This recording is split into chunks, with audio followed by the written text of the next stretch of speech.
ಓಂ ಅರ್ಭಗೋಕಸ್ತ್ವಾತ್ ತದ್ವಿಪದೇಶಾಚ್ಚ ನೀತಿ ಚೇನ್ನ ನಿಚಾಯತ್ವಾದೇವಂ ವ್ಯೋಮವಚ್ಚ ಓಂ ಪೂರ್ಣದರ್ಶನಶಕ್ತಿತ್ವಾತ್ ಚಕ್ಷುರ್ಮಯ ಇತೀರಿತಃ ತಾದೃಕ್ಶ್ರವಣಶಕ್ತಿತ್ವಾತ್ ತಥಾ ಶ್ರೋತ್ರಮಯಃ ಸ್ಮೃತಃ ಛಂದೋಮಯಃ ಸತ್ಯಕಾಮಃ ಮಂತ್ರವಕ್ತೃಬಲಾತ್ಮಕಃ.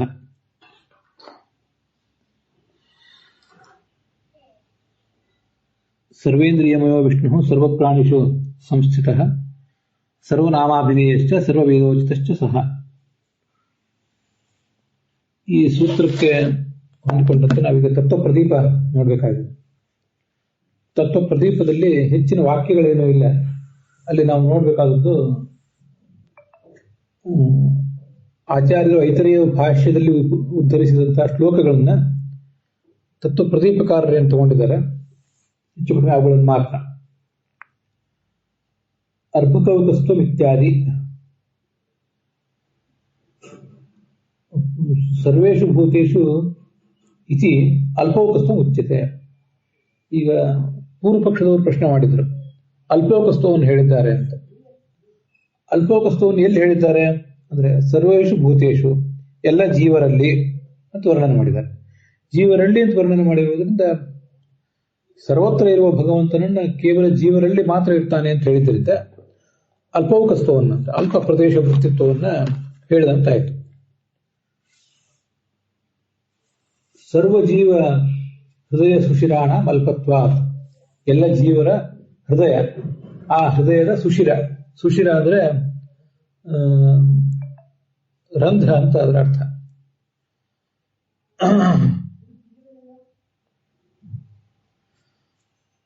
ಅವೆಲ್ಲವೂ ಕೂಡ ಅಲ್ಪ ಪ್ರದೇಶಗಳು, ಅವೇ ಅಲ್ಪ ಪ್ರದೇಶಗಳು. ಅಲ್ಲಿದ್ದಾನೆ ಅಂದ್ರೆ ಅಲ್ಪ ಪ್ರದೇಶದಲ್ಲಿದ್ದಾನೆ ಅಂತ ಹೇಳಿದಂತಾಗ್ತದೆ. ಇನ್ನು ಚಕ್ಷುರ್ ಅವರು ಪ್ರಶ್ನೆ ಮಾಡಿದ್ದು ಅರ್ಪಕೌಕಸ್ತ್ವ ತದ್ವ್ಯಪದೇಶಾಚ್ಚ ಅಂತ. ಅಲ್ಪದೇಶ ವೃತ್ತಿಯಾಗಿದ್ದಾನೆ ಮತ್ತು ತದ್ವ್ಯಪದೇಶಾಚ್ಚ ಜೀವ ವ್ಯಪದೇಶ, ಜೀವನ ಕುರಿತಾಗಿ ಹೇಳಿಕೆ ಇದೆ.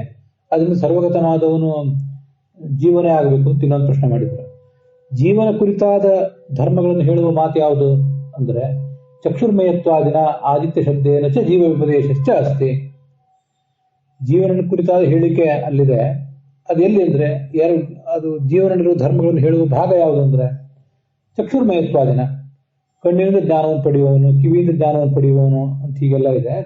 ಇದೆಲ್ಲ ಜೀವನ ಹೇಳುವ ಧರ್ಮಗಳು. ಮತ್ತೆ ಆದಿತ್ಯ ಎಂಬ ಶಬ್ದ ಅಲ್ಲಿದೆ. ಆದಿತ್ಯ ಎಂಬ ಶಬ್ದನೂ ಕೂಡ ಆದಿತ್ಯ ಎಂಬ ಹೆಸರಿನ ಒಬ್ಬ ಜೀವನನ್ನೇ ಹೇಳ್ತದೆ, ಅರ್ಥಾತ್ ಸೂರ್ಯನನ್ನೇ ಹೇಳ್ತದೆ ಅಂತ ಇವೆರಡು ಪ್ರಶ್ನೆ. ತದತ್ರ ಈಶ್ವರಾಭ್ಯುಪಗಮೇ ಕಾಗತಿ ಇತಿ ಚೇತ್. ಇಷ್ಟೆಲ್ಲ ಇರೋದರಿಂದ ಪರಮಾತ್ಮನನ್ನು ಸರ್ವಗತ ಅಂತ ಭಾವಿಸಲಿಕ್ಕೆ ಇಷ್ಟೆಲ್ಲ ವಿರೋಧಗಳು ಇರೋದರಿಂದ ಈಶ್ವರಾಭ್ಯುಪಗಮೇ ಕಾಗತಿ, ಈಶ್ವರನ್ನೇ ಸರ್ವಗತ ಅಂತ ನೀವು ಒಪ್ಪಿಬಿಟ್ರೆ ಏನು ಗತಿ, ಅದಕ್ಕೆ ಮುಂದೆ ಹೊಂದಾಣಿಕೆ ಹೇಗೆ? ಇದು ಚೇತ್ ಅಲ್ಪಸ್ಥಾನತ್ವೇನ ಚಕ್ಷುರ್ಮಯತ್ವಾದಿ ರೂಪೇಣ ಚ ಆದಿತ್ಯ ಶಬ್ದವಾಚ್ಯತ್ವೇನ ಚ ತಸೇವ ವಿಷ್ಣು ನಿಚಾಯತ್ವಂ ಇತ್ಯಭಿಪ್ರಾಯ. ಅಲ್ಪದೇಶ ವೃತ್ತಿಯಾಗಿದ್ದಾನೆ, ಚಕ್ಷುರ್ಮಯನಾಗಿದ್ದಾನೆ ಮತ್ತು ಆದಿತ್ಯ ಮೊದಲಾದ ಶಬ್ದದಿಂದ ವಾಚ್ಯನಾಗಿದ್ದಾನೆ ಅಂತ ಅವನನ್ನೇ ನಾವು ಉಪಾಸನೆ ಮಾಡುವುದು. ಅವನನ್ನು ಹಾಗೆ ಉಪಾಸನೆ ಮಾಡಬೇಕಾದ್ದರಿಂದ ಅವನನ್ನ ಶಾಸ್ತ್ರಗಳು ಆ ಶಬ್ದದಿಂದ ಹೇಳಿವೆ. ಇತಿ ಐತರೇಯ ಸಂಹಿತಾಯಾಮ್ ಅಂತ ಮುಂದೆ ಏನು ಬಂದಿದೆಯಲ್ಲ, ಇದು ಮತ್ತೆ ಪೂರ್ಣದರ್ಶನ ಶಕ್ತಿತ್ವ ಚಕ್ಷುರ್ಮಯ ಇತೀರಿತಃ ಅಂತ ಇವಿಷ್ಟು ಎಲ್ಲಾ ವಾಕ್ಯಗಳು, ಇವೆಲ್ಲಾ ವಾಕ್ಯಗಳು ಕೂಡ ಐತರೇಯ ಉಪನಿಷತ್ತಿನ ಭಾಷ್ಯದಲ್ಲೇ. ನಾವೀಗೇನು ಚತ್ವಾರ ಪುರುಷ ಇತಿ ಬಾಧ್ವಃ ಅಂತ ಒಂದು ವಾಕ್ಯ ನೋಡಿದ್ದೀವಿ. ಆಮೇಲೆ ನೀವು ಕನ್ನಡದಲ್ಲಿ ಅದರ ಹೆಡ್ಡಿಂಗ್ ಹೇಳಬೇಕು ಅಂದ್ರೆ ವಾಯುದೇವನ ಪುರುಷೋಪಾಸನೆ ಮತ್ತೆ ಪ್ರತಿಪುರುಷನಿಗೂ ಸೂರ್ಯ ಅಭಿಮುಖನೇಕೆ, ಇದೆಲ್ಲ ಭಾಗ ಅಲ್ಲೇ ಬಂದಿರುವಂತಹ ಭಾಷ್ಯವಾಕ್ಯಗಳಿವೆಲ್ಲ. ಬ್ರಹ್ಮಣ ಸಾರಭೂತಸ್ತು ಪ್ರದ್ಯುಮ್ನೋ ಭಗವಾನ್ ಹರಿಹಿ, ಅಲ್ಲಿ ಉಪನಿಷದ್ ವಾಕ್ಯ ಹೀಗಿದೆ: ಚತ್ವಾರ ಪುರುಷ ಇತಿ ಬಾಧ್ವಃ ಶರೀರ ಪುರುಷ ಪುರುಷೋ ವೇದ ಪುರುಷೋ ಸಂವತ್ಸರ ಪುರುಷಶ್ಚೇತೆ. ಶರೀರ ಪುರುಷ ಅಂತೊಬ್ಬ, ಛಂದಃಪುರುಷ ಅಂತೊಬ್ಬ, ವೇದ ಪುರುಷ ಅಂತೊಬ್ಬ, ಸಂವತ್ಸರ ಪುರುಷ ಅಂತೊಬ್ಬ. ನನಗೆ ಇಲ್ಲಿ ಕಣ್ಣು ಮುಂದೆ ಆ ಉಪನಿಷತ್ ಪುಸ್ತಕನ ಇಟ್ಕೊಂಡಿಲ್ಲ. ವೇದ ಪುರುಷ ಅಂತಿರಬಹುದು ಅಥವಾ ಮಹಾಪುರುಷ ಅಂತಿರಬಹುದು ಅಥವಾ ಸಂವತ್ಸರ ಪುರುಷ ಅಂತಿರಬಹುದು. ಆ ಎರಡು ಶಬ್ದಗಳಿಂದ ಚತುರ್ಮುಖ ಬ್ರಹ್ಮನ ಹೇಳಿದ್ದಾರೆ. ಅದರಿಂದ ನೀವು ಪುಸ್ತಕ ನೋಡುವವರು ಅದನ್ನ ಯಾವುದನ್ನಾದ್ರೂ ನೋಡ್ಕೊಳ್ಬಹುದು. ಅಲ್ಲಿ ಕೊನೆಯವನು ಮಹಾಪುರುಷ ಅಥವಾ ಸಂವತ್ಸರ ಪುರುಷ ಏನಿದ್ದಾನೆ ಅವನಿಗೆ ಸಾರಭೂತನಾದವನು, ಅರ್ಥಾತ್ ಅವನ ಅಂತರ್ಯಾಮಿಯಾದವನೇ ಪ್ರದ್ಯುಮ್ನೆಂಬ ಹೆಸರಿನ ಭಗವಂತ. ಸಯೇವ ಆದಿತ್ಯ ಸಂಸ್ಥಶ್ಚ, ಅವನೇ ಸೂರ್ಯನಲ್ಲಿದ್ದಾನೆ. ಸಹಿ ಆದಿ ಜಗತ್ತೋ ವಿಭುವು, ಜಗತ್ತಿಗೆ ಅವನು ಆದಿಯೂ ಹೌದು. ಮತ್ತೆ ಈ ಚತುರ್ಮುಖ ಬ್ರಹ್ಮನಲ್ಲಿ ಕೂಡ ಅವನೇ ಇದ್ದಾನೆ. ನೋಡಿ, ಆದಿತ್ಯ ಸಂಸ್ಥಾನ ಇನ್ನೊಂದು ಅರ್ಥ ಮಾಡಬಹುದು ಅಂತ ನನಗೆ ಕಾಣಿಸ್ತದೆ. ಸಮಸ್ತ ಪ್ರಪಂಚದ ಆದಿಯಲ್ಲಿ ಇರುವವನು ಅವನೇ. ಲಕ್ಷ್ಮೀದೇವಿ ಮೊದಲಾದವರಿಗೂ ಕೂಡ ಒಂದು ರೀತಿಯಾದ ಹುಟ್ಟು ಕೊಡುವವನು, ಉತ್ಪತ್ತಿ ಕೊಡುವವನು ಅವನೇ. ಲಕ್ಷ್ಮೀದೇವಿಗೂ ಒಂದು ರೀತಿಯಾದ ಹುಟ್ಟು, ಒಂದು ರೀತಿಯಾದ ನಾಶ ಇದೆ ಅಂತ ನಾವು ಶಾಸ್ತ್ರದಲ್ಲಿ ತಿಳ್ಕೊಂಡಿದ್ದೀವಿ, ನಿಮ್ಗೆ ಗೊತ್ತಿದೆ. ಅದೇನು ಅಂತ ಈಗ ಹೆಚ್ಚು ವಿವರಣೆ ಇಲ್ಲಿ ಬೇಡ. ಯಾವುದೇ ರೀತಿಯಾದ ಹುಟ್ಟು, ಯಾವುದೇ ರೀತಿಯಾದ ನಾಶವೂ ಇಲ್ಲದೆ ಇರುವವನು ಈ ಭಗವಂತ ಒಬ್ಬನೇ. ಲಕ್ಷ್ಮೀದೇವಿಗೂ ಕೂಡ ಒಂದು ರೀತಿಯಾದ ಹುಟ್ಟು, ಅದು ಕೇವಲ ಪಾರಿಭಾಷಿಕವಾದ ಹುಟ್ಟು ಅಷ್ಟೇ. ಅದು ನಮ್ಮಂತೆ ಶರೀರವನ್ನು ಪಡ್ಕೋತಾಳೆ ಅಂತಲ್ಲ, ಅಂಥ ಒಂದು ಹುಟ್ಟು ಮತ್ತು ಅಂಥ ಒಂದು ನಾಶ ಅಳಿಗೂ ಇದೆ. ಆದ್ರಿಂದ ಆದಿ ಅಂದ್ರೆ ಲಕ್ಷ್ಮೀದೇವಿ ಹುಟ್ಟುವುದಕ್ಕಿಂತಲೂ ಮುಂಚೆ ಇರುವಂಥವನು ಈ ಭಗವಂತ ಮಾತ್ರ. ಸಹಿ ಆದಿ ಜಗತಃ, ಜಗತ್ತಿಗಿಂತ ಅವನು ಆದಿಯಾಗಿದ್ದಾನೆ. ಮತ್ತೆ ಆದಿತ್ಯ ಸಂಸ್ಥಶ್ಚ, ಆದಿತ್ಯನಲ್ಲಿ ಸೂರ್ಯನಲ್ಲಿ ಅವನಿದ್ದಾನೆ. ಸೂರ್ಯನಲ್ಲಿ ಇರುವುದರಿಂದಲೇ ಆದಿತ್ಯ ಅಂತ ಹೆಸರು ಬರ್ತದೆ. ಈಗ ಧಾತ್ರಿಯಲ್ಲಿ ಭಗವಂತ ಇರುವುದರಿಂದಲೇ ಧಾತ್ರಿ ಅಂತ ಅವನಿಗೆ ಹೆಸರು. ನೆಲ್ಲಿಕಾಯದಲ್ಲಿ ಗಿಡದಲ್ಲಿ ಅವನು ಇರುವುದರಿಂದಲೇ ಅವನು ಧಾತ್ರಿ ಅಂತ ಅವನಿಗೆ ಹೆಸರು. ಅವನಿರುವುದರಿಂದ ಧಾತ್ರಿಯಲ್ಲಿ ಅವನಿರುವುದರಿಂದ ಅವನಿಗೆ ಧಾತ್ರಿ ಅಂತ ಹೆಸರು ಅಂತಲ್ಲ, ಅವನು ಒಳಗೆ ಧಾತ್ರಿ ಎಂಬ ಶಬ್ದದಿಂದ ಇರುವುದರಿಂದ ಆ ಗಿಡಕ್ಕೆ ಧಾತ್ರಿ ಅಂತ ಹೆಸರು. ಹಾಗೆ ಭಗವಂತ ಈ ಆದಿತ್ಯ ಎಂಬ ಹೆಸರಿನಿಂದ ಒಳಗಿರುವುದರಿಂದಲೇ ಸೂರ್ಯನಿಗೆ ಆದಿತ್ಯ ಅಂತ ಹೀಗೆ ಹೆಸರು ಬಂದಿದೆ. ಮತ್ತು ಆದಿತ್ಯ ಅಂತಿದೆಯಲ್ಲ, ಆದಿತ್ಯ ಅಂದ್ರೆ ಈ ಆದೌ ತಿಷ್ಠತಿ ಇತಿ ಆದಿತ್ಯ. ಹಿಂದೊಂದ್ಸರಿ ಇದನ್ನು ಹೇಳಿದ್ದೆ, ಈಗಿನೊಂದ್ಸರಿ ನೋಡೋಣ ಅಷ್ಟೆ. ತ್ಯ ಅಂದ್ರೆ ಏನಿದೆಯಲ್ಲ, ತ್ಯ ಅನ್ನೋದು ಅಲ್ಲಿರುವವನು ಅನ್ನೋ ಅರ್ಥವನ್ನು ತೋರಿಸ್ತದೆ. ನಮಗೀಗ ನಾವು ಬೇರೆ ಬೇರೆ ಕೇಳಿದ್ದೀವಿ, ತತ್ರತ್ಯ ಅಂದ್ರೆ ಅಲ್ಲಿರುವಂಥವ್ರು ಅಂತ ಅರ್ಥ, ಅತ್ರತ್ಯ ಅಂದ್ರೆ ಇಲ್ಲಿರುವವರು ಅಂತ ಅರ್ಥ. ಈಗ ತ್ಯ ಅಂತ ಅನ್ನೋದು ಆ ಅರ್ಥವನ್ನ ತೋರಿಸ್ತದೆ. ಆದಿತ್ಯ ಎಂಬ ಶಬ್ದಕ್ಕೆ ಒಂದು ಅದಿತಿಯ ಮಗ ಅಂತನೂ ಅರ್ಥ ಆಗ್ಬಹುದು. ದ್ವಾದಶ ಆದಿತ್ಯರೇನಿದ್ದಾರೆ ಅವರು ಅದಿತಿಯ ಮಕ್ಕಳು. ಇಂದ್ರ, ವಿವಸ್ವಾನ್, ಅರ್ಯಮ, ಪೂಷ ಇವೆಲ್ಲ. ಅದರಲ್ಲಿ ಸೂರ್ಯನೂ ಇದ್ದಾನೆ, ಮತ್ತೆ ಇಂದ್ರನೂ ಇದ್ದಾನೆ, ಮತ್ತೆ ಕೊನೆಯದಾಗಿ ವಾಮನ ರೂಪದ ಭಗವಂತನು ಕೂಡ ಅಲ್ಲಿದ್ದಾನೆ. ಆದ್ರಿಂದ ಅವನಿಗೆ ಆದಿತ್ಯ ಅಂತ ಈಗಿನ ಹೆಸರನ್ನ ಹೇಳ್ಬಹುದು. ಮತ್ತೆ ಆದೌ ತಿಷ್ಠತಿ ಇತಿ ಆದಿತ್ಯ ಅಂತನೂ ಅವನನ್ನು ಹೇಳ್ಬಹುದು. ಈಗಿನ ಸಾಮಾನ್ಯವಾಗಿ ಕೋಶಗಳಲ್ಲೆಲ್ಲ ಅದಿತೇಹೇ ಅಪತ್ಯಂ ಪುಮಾನ್ ಆದಿತ್ಯ ಅಂತ ಇಷ್ಟೇ ಅರ್ಥ ಹೇಳಿರ್ತಾರೆ. ವಿವಸ್ವಾನ್, ಅರ್ಯಮ, ಪೂಷ, ತ್ವಷ್ಟ, ಸವಿತ, ಭಗ, ಧಾತ, ವಿಧಾತ, ವರುಣ, ಮಿತ್ರ, ಶಕ್ರ, ಗುರುಕ್ರಮ. ಅದರಲ್ಲಿ ಕೊನೆಯ ಅಲ್ಲಿ ಒಬ್ಬ ಸೂರ್ಯ ಇರ್ತಾನೆ ಅದರಲ್ಲಿ, ಆ 12 ಜನರಲ್ಲಿ. ಮತ್ತೆ 11ನೇವನಾಗಿ ಇಂದ್ರ ಇರ್ತಾನೆ, 12ನೇವನಾಗಿ ಗುರುಕ್ರಮ ಅಂದ್ರೆ ವಾಮನನೇ ಇರ್ತಾನೆ ಅಂತ ಹೀಗಾದರ ತಾತ್ಪರ್ಯ. ನಾವು ಆಚಾರ್ಯರು ಇದರಲ್ಲಿ ಬೇರೆ ಬೇರೆ ಕಡೆ ಸರ್ವಮೂಲದಲ್ಲಿ ವಿವರಣೆ ಕೊಟ್ಟಿರುವುದನ್ನು ಗಮನಿಸಿದ್ರೆ ಆದಿಯಲ್ಲಿ ಇರುವವನು ಅಂತ ಅದರ ಅರ್ಥ. ಆದಿ ಅಂತಂದ್ರೆ ಈಗ ನನಗೊಂದು ಸುಮ್ಮನೆ ಹಾಗೆ ಹೊಳೆದ ಅರ್ಥ. ಆದಿ ಅಂದ್ರೆ ಮೊದಲು ಇರುವ ವ್ಯಕ್ತಿ ಅಂತ ಅರ್ಥ. ಈಗ ಬ್ರಹ್ಮಾದಿ ದೇವತೆಗಳು ಅಂತ ಹೇಳ್ತಾರಲ್ಲ, ಆದಿ ಅಂದ್ರೆ ಮೊದಲಿರುವ ದೇವತೆ ಅಂತ ಅರ್ಥ, ಮೊದಲಿರುವ ವ್ಯಕ್ತಿ ಅಂತ ಅರ್ಥ.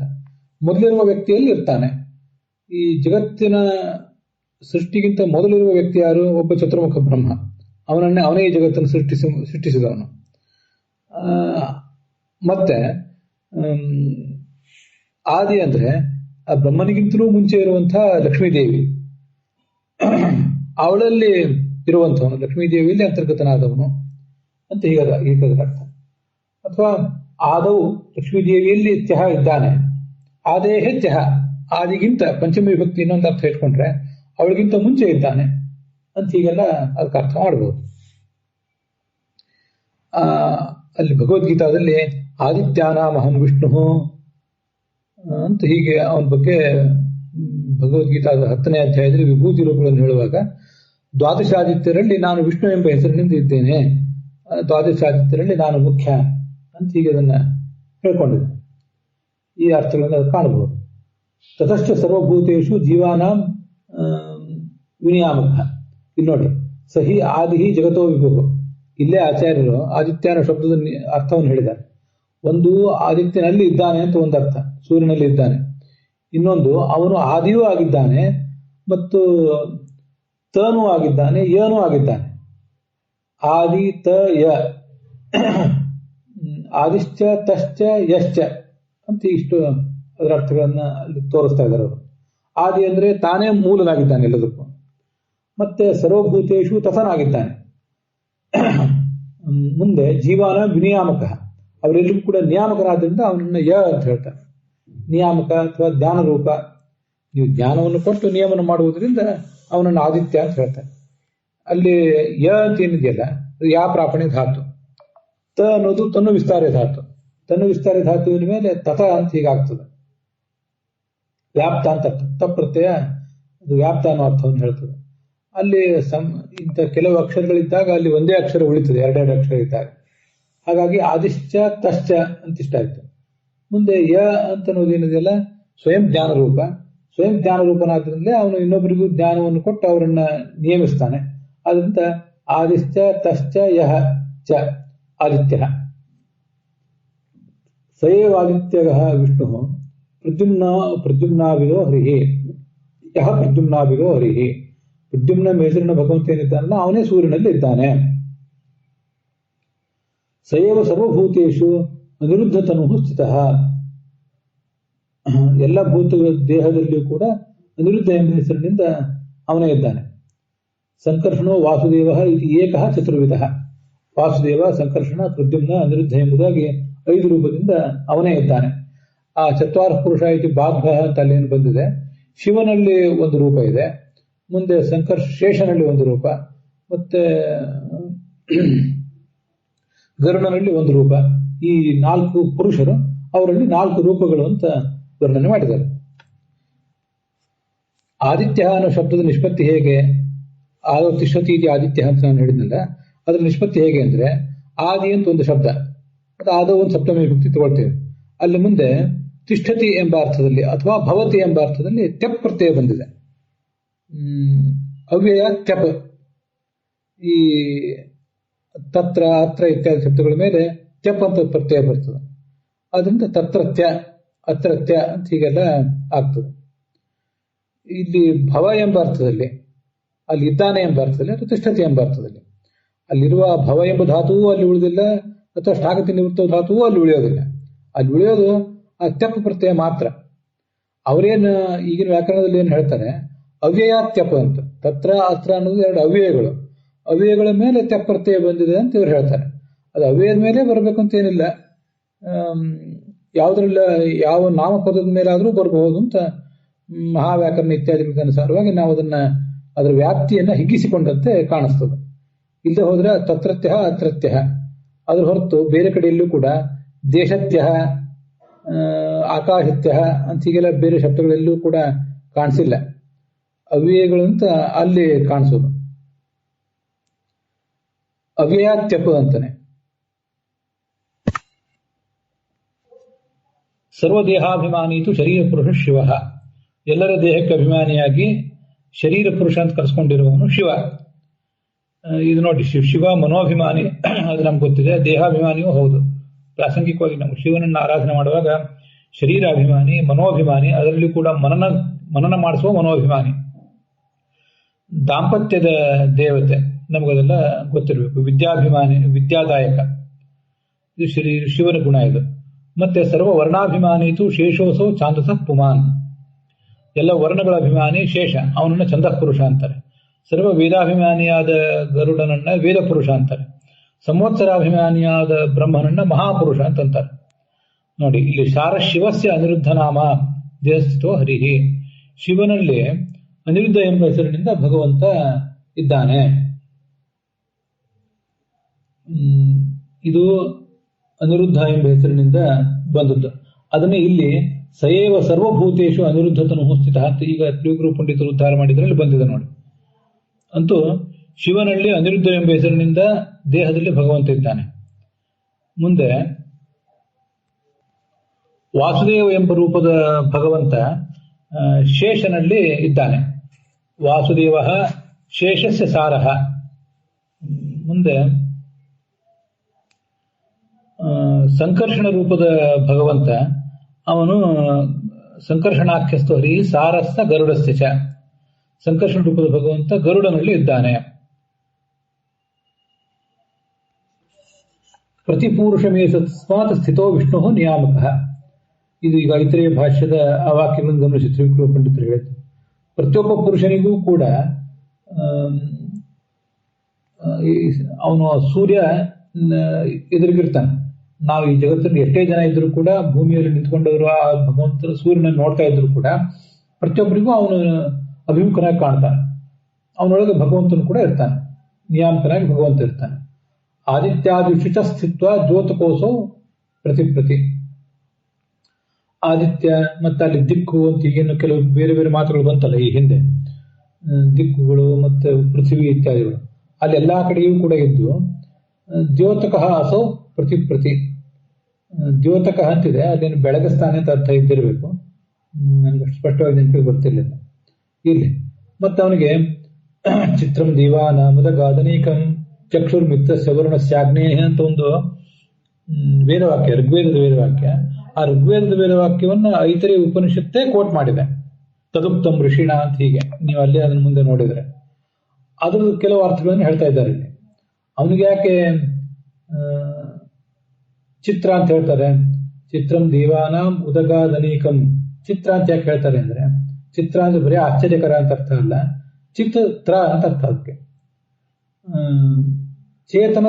ಚೇತನತಮ, ಅತ್ಯಂತ ದೊಡ್ಡ ಚೇತನ.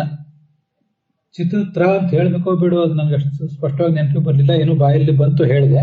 ಇಲ್ಲಿ ಅಂತೂ ಅತ್ಯಂತ ದೊಡ್ಡ ಚೇತನ ಅಂತ ಅದರ ತಾತ್ಪರ್ಯ. ಚಿತ್ರಮಿತ್ಯಭಿಧೀಯತೆ. ಆಪೂರಯನ್ ಸರ್ವಲೋಕಾನ್ ಪ್ರಕಾಶೇನ ಜನಾರ್ದನ. ಸೂರ್ಯನಲ್ಲಿ ಇದ್ದು ಸರ್ವಲೋಕಗಳನ್ನು ಕೂಡ ತನ್ನ ಪ್ರಕಾಶದಿಂದ ಅವನು ವ್ಯಾಪಿಸ್ತಾ ಇದ್ದಾನೆ, ತುಂಬುತ್ತಾ ಇದ್ದಾನೆ. ಆದಾನಾತ್ ಸರ್ವಜೀವಾನ. ಅವನಿಗೆ ಭಗವಂತನಿಗೆ ಆತ್ಮ ಅಂತ ಹೆಸರಿದೆ. ಯಾಕೆ ಆತ್ಮ ಅಂತ ಹೆಸರು ಅಂದ್ರೆ, ಆದಾನಾತ್ ಸರ್ವಭೂತಾನ, ಎಲ್ಲ ಜೀವನನ್ನು ತನ್ನ ಒಳಗೆ ತಗೊಳ್ತಾನೆ. ಪ್ರಳಯ ಕಾಲದಲ್ಲಿ ಅಥವಾ ಉಳಿದ ಕಾಲದಲ್ಲಿ ಆದರೂ ಕೂಡ ಅವನೊಳಗೆ ನಾವಿದ್ದೇವೆ. ಮತ್ತೆ ಅತೃತ್ವ ಪ್ರಳಯ ಪಿಚ, ಪ್ರಳಯದಲ್ಲಿ ಅವನನ್ನ ತಿಂದೇ ಹಾಕ್ತಾನೆ, ಈ ಚತುರ್ಮುಖಾದಿಗಳನ್ನು ಎಲ್ಲರನ್ನೂ ಕೂಡ. ಮತ್ತೆ ಎಲ್ಲರನ್ನೂ ತನ್ನ ಒಳಗೆ ಸ್ವೀಕಾರ ಮಾಡ್ತಾನೆ. ಆದ್ರೆ ಈ ಕಾರಣದಿಂದ, ಆದಾನಾದಿ ಕಾರಣ ಅಂತ ಅವನನ್ನ ಶಾಸ್ತ್ರಗಳು ಹೇಳುವುದು ಈ ಕಾರಣಕ್ಕಾಗಿ. ಆದ್ರಿಂದ ಅವನನ್ನ ಆತ್ಮ ಅಂತ ಹೇಳ್ತಾರೆ. ಜಗತಃ ಸ್ಥಾವರಸ್ಯ. ಈ ಚಲನಶೀಲವಾದ ಜಗತ್ತು ಮತ್ತು ಚಲನರಹಿತವಾದ ಜಗತ್ತು ಎರಡಕ್ಕೂ ಕೂಡ ಅವನೇ ಆತ್ಮನಾಗಿದ್ದಾನೆ ಅಂತ ಅದರ ತಾತ್ಪರ್ಯ. ಇದು ಇಲ್ಲಿ ಹೆಚ್ಚು ಸ್ಪಷ್ಟವಾಗಿ ಬಂದಿಲ್ಲ. ಹೆಚ್ಚಾಪ್ನೋತಿ ಯದಾದತ್ತೆ ಹೆಚ್ಚಾತಿ ವಿಷಯಾನಿಹ ಹೆಚ್ಚಾಸ್ಯ ಸಂತತೋ ಭಾವ ತಸ್ಮಾದ್ ಆತ್ಮೀತಿ ಭಣ್ಯತೆ ಅಂತ ಮಹಾಭಾರತದ ಮಾತಿದೆ. ಅದನ್ನು ಆಚಾರ್ಯರು ಸರ್ವಮೂಲದಲ್ಲಿ ಉದ್ದಗಲಕ್ಕೂ 1-2-3 ಕಡೆ ಕೋಟ್ ಮಾಡಿದ್ದಾರೆ. ಆಪ್ನೋತಿ ಎಲ್ಲ ಕಡೆ ವ್ಯಾಪಿಸಿಕೊಂಡಿದ್ದಾನೆ. ಅತಿ ವಿಷಯಾನಿಹ ನಮ್ಮೊಳಗೆ ನಿಂತು ವಿಷಯ ಪದಾರ್ಥವನ್ನು ಸ್ವೀಕಾರ ಮಾಡ್ತಾನೆ. ಆದತ್ತೆ ಜೀವನನ್ನು ಸ್ವೀಕಾರ ಮಾಡ್ತಾನೆ. ಹೆಚ್ಚಾಸ್ಯ ಸಂತತೋ ಭಾವ ಎಲ್ಲ ದೇಶ ಕಾಲಗಳಲ್ಲಿಯೂ ಅವನಿಗೆ ವ್ಯಾಪ್ತಿ ಇದೆ, ಗುಣತಃ ವ್ಯಾಪ್ತಿಯೂ ಇದೆ. ತಸ್ಮಾತ್ ಆತ್ಮೀತಿ ಭಣ್ಯತೆ ಅಂತ ಅಲ್ಲಿ ಬಂದಿದೆ. ಅದರಿಂದ ಅವನಿಗೆ ಆತ್ಮ ಅಂತ ಹೆಸರು. ಚಿತ್ರಂ ದೀವಾನ ಮುದಗಾದನೀಕಂ ಚಕ್ಷುರ್ಮಿತ್ರಸ್ಯ ವರುಣಸ್ಯಾಗ್ನೇಹ ಅಂತ ಹೀಗೆ ಅಲ್ಲಿ ಬಂದಿದೆ. ಅವನಿಗೆ ಚಕ್ಷುಸ್ ಅಂತ ಕೂಡ ಹೆಸರಿದೆ. ಅದು ಇಲ್ಲಿ ತ್ರಿವಿಕ್ರಮ ಪಂಡಿತರು ಈ ಸಂದರ್ಭದಲ್ಲಿ ಹೇಳಲಿಲ್ಲ, ಏನೋ ನೆನಪಿಗೆ ಬಂತು, ಅದನ್ನು ಕೂಡ ಹೇಳಿದೆ ಅಷ್ಟೆ. ಅವನು ಎಲ್ಲವನ್ನು ನೋಡುವವನಾದ್ರಿಂದ ಅವನಿಗೆ ಚಕ್ಷು ಅಂತ ಹೇಳ್ತಾರೆ ಅಂತ ಅಲ್ಲಿ ಮುಂದೆ ಬಂದಿದೆ. ಮತ್ತೆ ಮುಂದೆ ಇನ್ನೊಂದು ವೇದವಾಕ್ಯ ಹೇಳಿದಾರಲ್ಲ ಇತಿಚ ಅಂತ, ಅದು ಅವನನ್ನು ಚಕ್ಷುರ್ಮಯ ಅಂತ ಯಾಕೆ ಹೇಳ್ತಾರೆ ಅಂದ್ರೆ, ಕಣ್ಣಿನಿಂದ ಜ್ಞಾನವನ್ನು ಪಡ್ಕೊಳ್ಳುವವನು ಕಣ್ಣಿಲ್ಲದೆ ಹೋದ್ರೆ ಅವನಿಗೆ ಕಾಣಿಸ್ತಿರ್ಲಿಲ್ಲ, ಅಥವಾ ಇದ್ದ ಕಣ್ಣು ಹಾಳಾದ್ರೆ ಅವನಿಗೆ ಏನೂ ಜ್ಞಾನ ಬರೋದಿಲ್ಲ ಅಂತ ಹಾಗರ್ಥ ಅಲ್ಲ. ಚಕ್ಷುರ್ಮಯ ಯಾಕೆ ಅಂದ್ರೆ ಪೂರ್ಣ ದರ್ಶನ ಶಕ್ತಿತ್ವ, ಎಲ್ಲವನ್ನೂ ನೋಡುವ ಶಕ್ತಿ ಉಳ್ಳವನು. ಅವನ ಸ್ವರೂಪ, ಅವನ ಇಡೀ ದೇಹವು ಕೂಡ ಜ್ಞಾನಾಂದಮಯವಾದದ್ದು, ಅವನ ಕಣ್ಣು ಜ್ಞಾನಾಂದಮಯವಾದದ್ದು. ಆದ್ದರಿಂದ ಪೂರ್ಣ ದರ್ಶನ ಶಕ್ತಿ ಉಳ್ಳವನಾದ್ರಿಂದ ಚಕ್ಷುರ್ಮಯ, ಪೂರ್ಣ ಶ್ರವಣ ಶಕ್ತಿ ಉಳ್ಳವನಾದ್ರಿಂದ ಶ್ರೋತ್ರಮಯ. ಆಮೇಲೆ ಛಂದೋಮಯ ಅಂತ ಅಲ್ಲಿ ಬಂದಿದೆ ಇನ್ನೊಂದು, ಉಪನಿಷತ್ತಿನ ಭಾಗದಲ್ಲೇ. ಅದು ಇಂಥ ಆತ್ಮನನ್ನ ಪರಸ್ಮೈ ಶಂಸತಿ, ಯಾರೊಬ್ಬರಿಗೆ ಅಯೋಗ್ಯನಿಗೆ ಉಪದೇಶ ಮಾಡಿದರೆ ಅದೇನಾಗ್ತದೆ ಅಂತ ಹೇಳೋ ಭಾಗ ಹಿಂದೆ ನಾವು ನೋಡಿದ್ದೇವೆ. ಅವನನ್ನು ಛಂದೋಮಯ ಅಂತ ಯಾಕೆ ಹೇಳ್ತಾರೆ ಅಂದ್ರೆ, ಸತ್ಯಕಾಮನಾದ್ರಿಂದ ಎಲ್ಲ ಅಪೇಕ್ಷೆಗಳನ್ನು, ಅವನ ಯಾವ ಅಪೇಕ್ಷೆಯೂ ಹುಸಿ ಹೋಗೋದಿಲ್ಲ. ಸತ್ಯಕಾಮ ಸುಮ್ಮನೆ ಒಂದು ಅರ್ಥ ಹೇಳಿರ್ತಾನೆ, ತನ್ನ ಬಗ್ಗೆ ತಾನೇನು ಆಲೋಚನೆ ಮಾಡಿರ್ತಾನೆ, ಏನು ಅವತಾರ ಮಾಡಬೇಕು, ಹೇಗೆ ಜಗತ್ತಿನ ಸೃಷ್ಟಿ ಇತ್ಯಾದಿಗಳನ್ನು ಮಾಡಬೇಕು ಅಂತ, ಆ ಅಪೇಕ್ಷೆಯೂ ಹುಸಿ ಹೋಗೋದಿಲ್ಲ. ಈ ಜೀವನಿಗೆ, ನನ್ನ ಗಮನದಲ್ಲಿರೋ ಈ ಒಬ್ಬ ನಿರ್ದಿಷ್ಟ ಜೀವನಿಗೆ, ಹಾಗೆ ಎಲ್ಲ ಜೀವನಿಗೂ ಕೂಡ ಯಾವ ಕಾಲದಲ್ಲಿ ಏನಾಗಬೇಕು ಅಂತ ಆಲೋಚನೆ ಮಾಡಿರ್ತಾನೋ ಅದೇ ಕಾಲದಲ್ಲಿ ಅದೇ ದೇಶದಲ್ಲಿ ಅದೇ ಆಗ್ತದೆ. ತನ್ನ ಬಗ್ಗೆಯೂ ಇನ್ನೊಬ್ಬರ ಬಗ್ಗೆಯೂ ಆಗು ಹೋಗುಗಳೆಲ್ಲ ಅವನಿಗೆ ಸತ್ಯವೇ ಆಗಿದೆ. ಸತ್ಯಕಾಮ ಮಂತೃ ವಕ್ತೃ ಬಲಾತ್ಮಕ, ಅವನು ಮಂತ ಆಗಿದ್ದಾನೆ, ಮನೋಮಯ. ಅದನ್ನ ಮನೋಮಯ ಅಂತ ಶಬ್ದವನ್ನ ಉಪನಿಷತ್ತು ಏನು ಹೇಳಿದೆ, ಅದನ್ನ ಮಂತ್ರ ಅಂತ ಹೇಳಿದ್ದಾರೆ. ಮತ್ತೆ ವಾಂಗ್ಮಯ ಅಂತ ಬಂದಿರ್ತದೆ, ಆ ವಾಂಗ್ಮಯ ಅನ್ನೋದಕ್ಕೆ ವಕ್ತೃ ಅಂತ ಹೇಳಿದ್ದಾರೆ. ಇನ್ನೊಂದು ಬಲಾತ್ಮಕ ಅಂತಿದೆ, ಅದು ಅಲ್ಲಿ ಏನು ಯಾವ್ದು ಶಬ್ದ ಇರ್ತದೆ ಅದನ್ನ ನೋಡಬೇಕು. ಈ ಇಷ್ಟು ಕಾರಣಗಳಿಂದ ಅವನನ್ನ ಆ ಶಬ್ದಗಳಿಂದ ಹೇಳ್ತಾರೆ ಅಂತ ತಾತ್ಪರ್ಯ. ಅಲ್ಲಿಗೆ ಈ ತ್ರಿವಿಕ್ರಮ ಪಂಡಿತರ ಭಾಗದ ಸಮಾಪ್ತಿಯೊಂದಿಗೆ ಈ ಭಾಗನೂ ಕೂಡ ಸಮಾಪ್ತ ಆಗಿದೆ.